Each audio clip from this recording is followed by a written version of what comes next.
Hi ಎಲ್ರಿಗೂ ನಮಸ್ಕಾರ. Welcome back to Rishu cooking channel. ಖಾರ ಪೊಂಗಲ್ ತಿನ್ನಲ್ಲ, ಇಷ್ಟ ಇಲ್ಲ ಅನ್ನೋರು ಒಂದ್ಸಲಿ ನಾನು ಮಾಡೋ ವಿಧಾನದಲ್ಲಿ ಟ್ರೈ ಮಾಡಿ ನೋಡಿ, ತುಂಬ ಇಷ್ಟಪಟ್ಟು ತಿಂತೀರಾ.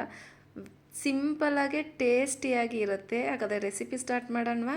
ಫಸ್ಟು ಒಂದು ಕುಕ್ಕರಿಗೆ 1 ಗ್ಲಾಸಷ್ಟು ಅಕ್ಕಿ ಹಾಕಿ, 3/4 ಗ್ಲಾಸಷ್ಟು ಹೆಸರು ಬೇಳೆನ ಹಾಕಿ 2-3 ಸಲ ನೀಟಾಗಿ ವಾಶ್ ಮಾಡ್ಕೊಬೇಕು. ಹೆಸರು ಬೇಳೆ ಬೇಕಾದ್ರೆ ಇನ್ನೂ ಸ್ವಲ್ಪ ಜಾಸ್ತಿ ಹಾಕ್ಕೊಂಡು ಅಕ್ಕಿ ಹೆಸರು ಬೇಳೆ ಈಕ್ವಲ್ ಕ್ವಾಂಟಿಟಿಲೂ ಹಾಕ್ಕೊಬೋದು. 1 ಲೋಟ ಅಕ್ಕಿಗೆ 2 ಲೋಟ ನೀರಿನಂತೆ ನಾನು 2 ಗ್ಲಾಸಿಗೆ 4 ಗ್ಲಾಸ್ ನೀರು ಹಾಕ್ತಾಯಿದ್ದೀನಿ. ಇದಕ್ಕೆ ಸ್ವಲ್ಪ ಉಪ್ಪು ಹಾಕಿ ಇದನ್ನು 2-3 ವಿಜಿಲ್ ಆಗೋಕ್ಕೆ ಬಿಡೋಣ. ಇದು ವಿಜಿಲ್ ಆಗೋಷ್ಟರಲ್ಲಿ ಈ ಪೊಂಗಲಿಗೆ ಒಂದು ಚಿಕ್ಕದಾಗಿ ಮಸಾಲೆ ಹಾಕ್ಕೊಂಡು ಮಾಡೋಣವಾ, ತುಂಬ ಚೆನ್ನಾಗಿರುತ್ತೆ. ಫಸ್ಟು ಒಂದು ಮಿಕ್ಸಿ ಜಾರಿಗೆ 1 ಹಿಡಿಯಷ್ಟು ತೆಂಗಿನಕಾಯಿ, ಒಂದು 5-6 ಎಸಳು ಬೆಳ್ಳುಳ್ಳಿ, 1 ಇಂಚು ಶುಂಠಿ, ಖಾರಕ್ಕೆ ಅನುಗುಣವಾಗಿ ನಿಮ್ಗೆ ಹೆಂಗೆ ಬೇಕಾನ ಹಾಕ್ಕೊಬೋದು. ಮೆಣಸಿನ್ಕಾಯಿನ ನಾನಲ್ಲಿ 3 ಹಾಕ್ತಾಯಿದ್ದೀನಿ. ಸ್ವಲ್ಪ ಕರಿಬೇವು, ಕೊತ್ತಂಬರಿ, ಒಂಚೂರು ಕಡಲೆಪಪ್ಪು ಹಾಕಿ ಫೈನ್ ಪೇಸ್ಟ್ ಮಾಡಿಟ್ಕೊತಾ ಇದ್ದೀನಿ. ಅದಾಗೋಷ್ಟರಲ್ಲಿ ಇಲ್ಲಿ ಅಕ್ಕಿ ಬೇಳೆ 2 ಸಾಫ್ಟಾಗಿ ಬೆಂದಿದೆ. ಇದನ್ನು ಒಂದು ಕಡಾಯಿಗೆ ಶಿಫ್ಟ್ ಮಾಡ್ಕೊತಾ ಇದ್ದೀನಿ ನಾನಿಲ್ಲಿ ಒಂದು ಬಾಣಲಿಗೆ.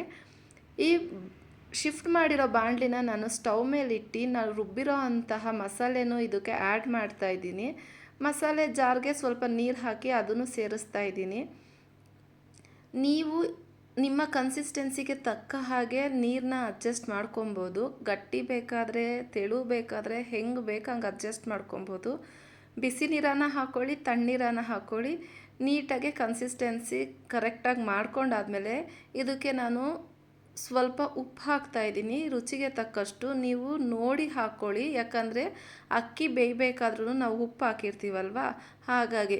ಇದು ಕುದಿಯೋ ಅಷ್ಟರಲ್ಲಿ ಇದಕ್ಕೆ ಒಗ್ಗರಣೆ ಮಾಡ್ಕೊಳ್ಳೋಣ.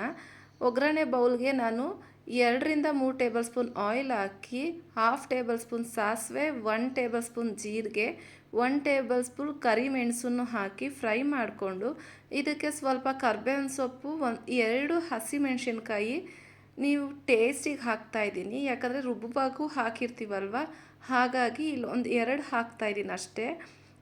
ಇದಕ್ಕೆ ನೀವು ಬೇಕಾದರೆ ಗೋಡಂಬಿನೂ ಹಾಕ್ಕೊಬೋದು, ಟೇಸ್ಟ್ ತುಂಬ ಚೆನ್ನಾಗಿರುತ್ತೆ. ಇದು ಕುದಿಯೋ ಹಂತದಲ್ಲಿ ನಾವು ಒಗ್ಗರಣೆ ಮಾಡಿರೋದನ್ನ ಸೇರಿಸ್ತಾ ಇದ್ದೀನಿ. ಈ ಒಗ್ಗರಣೆ ಹಾಕಿ ನೀಟಾಗಿ ಮಿಕ್ಸ್ ಮಾಡಿ ಒಂದು 5-6 ನಿಮಿಷ ನೀಟಾಗಿ ಕುದಿಬೇಕು. ಫೈನಲಾಗೆ ಸ್ವಲ್ಪ ಕೊತ್ತಂಬರಿ ಸೊಪ್ಪು, ಸಣ್ಣದಾಗಿ ಕಟ್ ಮಾಡಿರೋ ಕಾಯಿನ ಹಾಕಿ ಮಿಕ್ಸ್ ಮಾಡಿ ಬಿಸಿ ಬಿಸಿಯಾಗಿ ಮೊಸರು ಬಜ್ಜಿ ಅಥವಾ ಕಾಯಿ ಚಟ್ನಿ ಯಾವುದ್ರ ಜೊತೆನೂ ಸರ್ವ್ ಮಾಡ್ಬೋದು. ತುಂಬ ಚೆನ್ನಾಗಿರುತ್ತೆ. ಸಿಂಪಲಾಗೆ ಫಟಾಫಟ್ ಅಂತ ಒಂದು 20 ಮಿನಿಟ್ಸಲ್ಲಿ ರೆಡಿ ಆಗುತ್ತೆ. ವಿಡಿಯೋ ಇಷ್ಟ ಆದರೆ ದಯವಿಟ್ಟು ಲೈಕ್ ಮಾಡಿ, ಶೇರ್ ಮಾಡಿ, ಕಮೆಂಟ್ ಮಾಡಿ. ಇನ್ನೂ ನನ್ನ ಚಾನಲ್ನ ಯಾರನ್ನ ಸಬ್ಸ್ಕ್ರೈಬ್ ಆಗದೆ ನೋಡ್ತೀರಾ ದಯವಿಟ್ಟು ಚಾನಲ್ನ ಸಬ್ಸ್ಕ್ರೈಬ್ ಮಾಡ್ಕೊಳ್ಳಿ. ಇದೇ ಥರ ಸಿಂಪಲ್ ಆ್ಯಂಡ್ ಟೇಸ್ಟಿ ರೆಸಿಪಿಗಾಗಿ ರಿಷು ಕುಕ್ಕಿಂಗ್ ಚಾನಲ್ನ ವಾಚ್ ಮಾಡಿ.